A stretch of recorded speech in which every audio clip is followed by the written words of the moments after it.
Unconditional Acceptance in Sufism. What is Sufism? It is not a glossy show of dancers with strange hats that can be seen in the posters advertising the Mevlana in Konya, Turkey. It is not very well known. It has been labeled mysticism, a kind of exotic take on life. It would, however, be incorrect to form any opinion about cognitions without a closer understanding of other religious teachings and how not just Middle Eastern but also other cultures respond to daily life. It is truly hoped, in this chapter, to attempt to summarize more than a passing understanding of Sufism and how it can be used in therapy. Though it bows to the wisdom of the truly great masters and explains its relevance to unconditional self-acceptance, USA, unconditional other acceptance, UOA, and unconditional life acceptance, ULA. Psychology has endeavored to become a science, but there is also an undoubted spirituality in clinical practice. Sufism has no original meaning in English. It connotes self-purification and the study and practice of Islam. For some of the more esoteric parts, which require a deeper knowledge of Arabic words relating to rituals and observances, readers may refer to a variety of sources. This chapter is not intended to be a religious exposition, but vaingloriously seeks to address some ideas to be used in parallel with RE and CBT theory. Simultaneously, however, not to mention some things about comparative religions would also be aberrant. Life is sometimes complex, chaotic, and stressful for most of us. Many people look for peace and happiness in their lives. Through which source can we reach inner peace? Does the answer lie within religions, diets, fads, or ways of self-actualization? It can be assumed that psychotherapy is a scientific way to provide peace, meaning, and happiness in life. Rational emotive cognitive behavior therapy may have some answers that can be beneficial to different people worldwide as a means to psychological well-being. They analyze both positive human attributes and shortcomings as we go about our daily routine.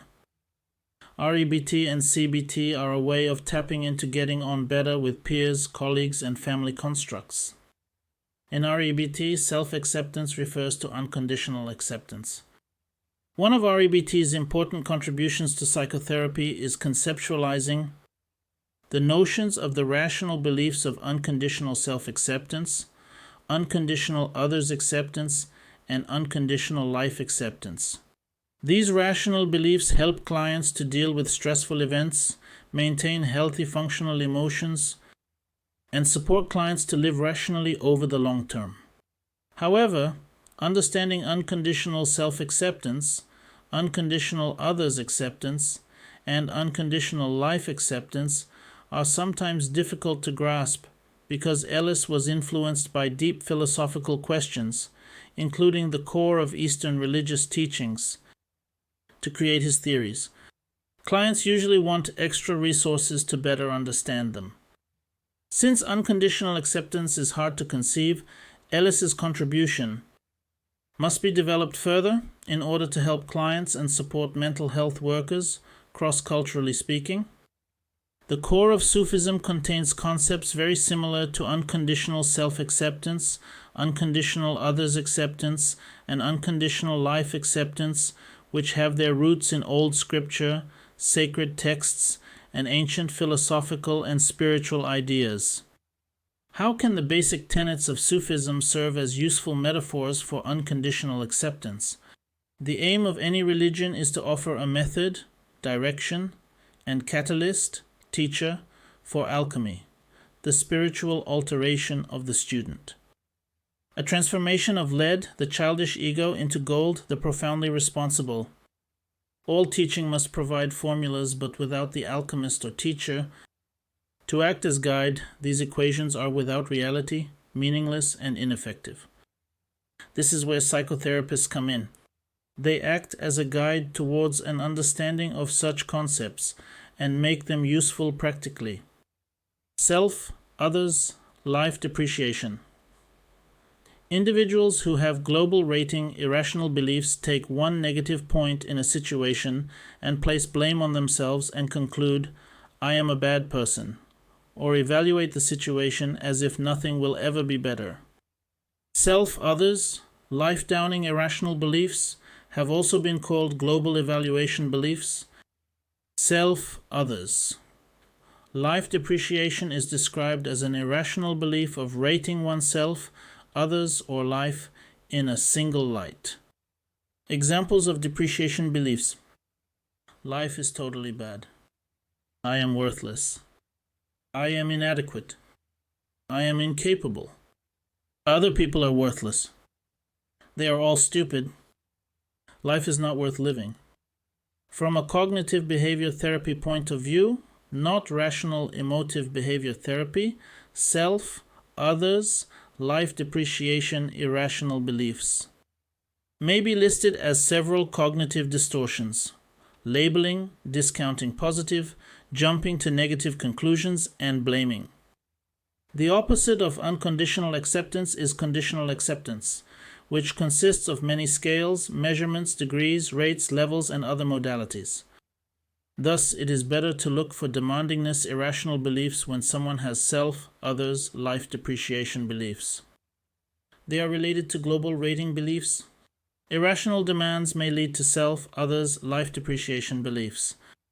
Unconditional self-acceptance, unconditional others acceptance, and unconditional life acceptance are rational beliefs, and their opposites are irrational self. Others, life depreciation beliefs. In REBT, self-acceptance is defined as accepting oneself properly, genuinely, and competently regardless of other individuals and whether others are likely to state appreciation or admiration. People make mistakes, or they may not be skilled at certain things. However, this does not make them a totally bad person. Using a spiritual with a scientific explanation, REBT emphasizes a client's own self-acceptance. According to Ellis, being a human is enough to be worthy and valuable, and REBT is keen to stress this. As a unique creation, the self is free from many degrees, labels, categorizations, or quantitative numbers. Thus, you can evaluate, analyze, and judge behavior, acts and performance as good or bad, or any other variation, but not the self. To illustrate this, imagine, if you will, the idea of measuring or grading a fish at its ability to climb a tree. Thus, you can be satisfied or dissatisfied with your performance or anyone else's. You are free to understand rather than just take on faith that there are no bad people, only bad acts, behaviors.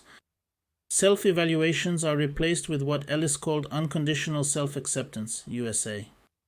Sufism represents a journey into the self, but there is no universally acceptable definition of self. Many philosophers, writers, and therapists from Descartes and Kant to Heidegger have put forward ideas about the self. Anyone can define her or his self in any way, so the self concept is malleable and cannot be rated as good or bad. Philosophy and theology are two disciplines that compete with each other in their method and nature. It is true that theology can easily turn to fanaticism and ideological monomania. Enlightenment is the period through representations without philosophy.